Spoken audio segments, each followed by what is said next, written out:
दिवाली का माहौल अभी खत्म ही हुआ है और बाजार ने एक बिल्कुल ही अलग तरह का पटाखा फोड़ दिया है।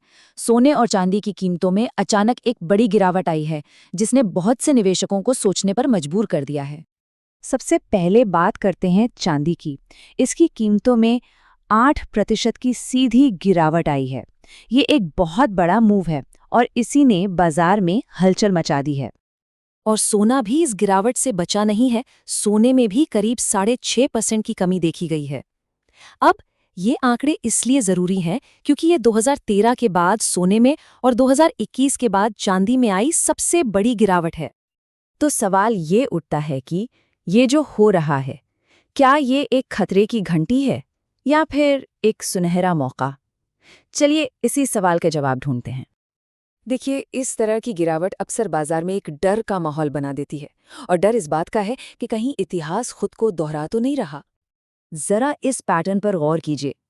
1980 में चांदी लगभग $49 पर पहुंचने के बाद क्रैश हो गई। फिर 2011 में लगभग उसी लेवल पर पहुंचकर फिर से क्रैश हुई। और आज $54 के नए हाई को छूने के बाद हम एक बार फिर एक बड़ी गिरावट देख रहे हैं। और यही वो पैटर्न है जो मार्केट की जानकारों और निवेशकों को परेशान कर रहा है। सवाल सबके मन में एक ही है, क्या हम एक और बड़े क्रैश की तरफ बढ़ रहे हैं? लेकिन ठहरिए, 1980 की जो कहानी है ना, उसमें एक बहुत बड़ा ट्विस्ट है।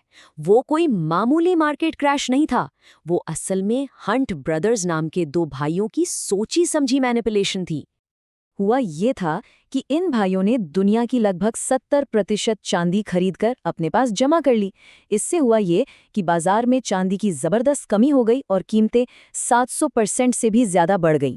लेकिन जैसे ही रेगुलेटर्स ने दखल देकर नियम बदले, ये पूरा का पूरा ढांचा ताश के पत्तों की तरह ढह गया। उस दिन को आज भी सिल्वर थर्सडे कहा जाता है।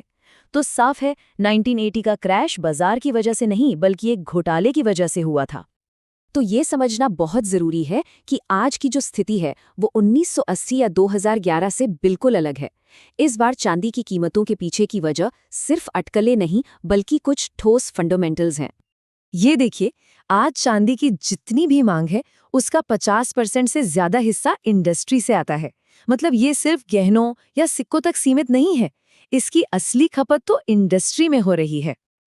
और ये इंडस्ट्रियल डिमांड आ कहाँ से रही है? ग्रीन टेक्नोलॉजी से। चांदी बिजली का एक शानदार कंडक्टर है, जिस वजह से ये सोलर पैनल्स और इलेक्ट्रिक गाड़ियों का एक बेहद जरूरी हिस्सा है। तो जब तक दुनिया क्लीन एनर्जी की तरफ बढ़ती रहेगी, चांदी की ये मजबूत डिमांड बनी रहेगी। ठीक है, तो अब हम ये तो समझ गए कि डिमांड असली है। तो अगला सवाल ये है कि अगर इसमें निवेश करना हो तो स्मार्ट तरीका क्या है? जरा पिछले 10 महीनों के रिटर्न्स पर नजर डालिए। चांदी ने 100% का रिटर्न दिया है। जी हाँ, 100%, मतलब पैसा सीधा डबल। वहीं सोने ने 63% और निफ्टी 50 ने सिर्फ 6-6.5% का रिटर्न दिया। और अगर थोड़ा लंबा नजरिया लें, मतलब 3 साल का, तो चांदी ने 206% का जबरदस्त रिटर्न दिया है, जो सोने और निफ्टी से कई कई ज्यादा है। ये आंकड़े साफ बताते हैं कि पिछले कुछ सालों में चांदी टॉप परफॉर्मिंग एसेट्स में से एक रही है।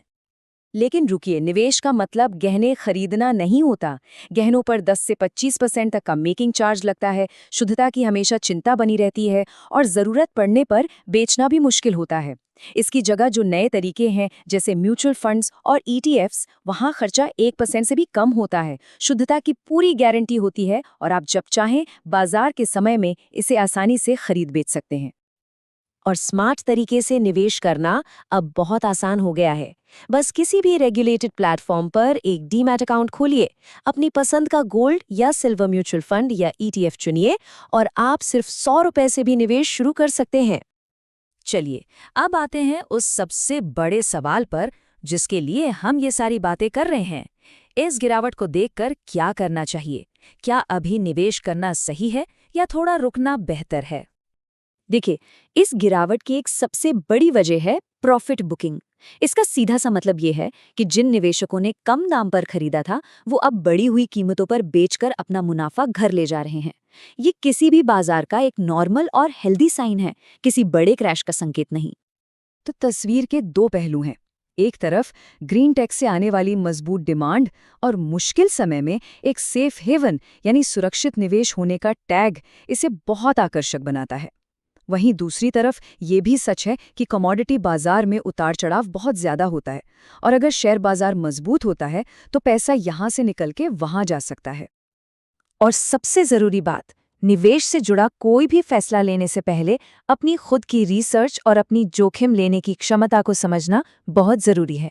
ये सारी जानकारी आपकी समझ को बेहतर बनाने के लिए है, ये कोई निवेश की सलाह नहीं है।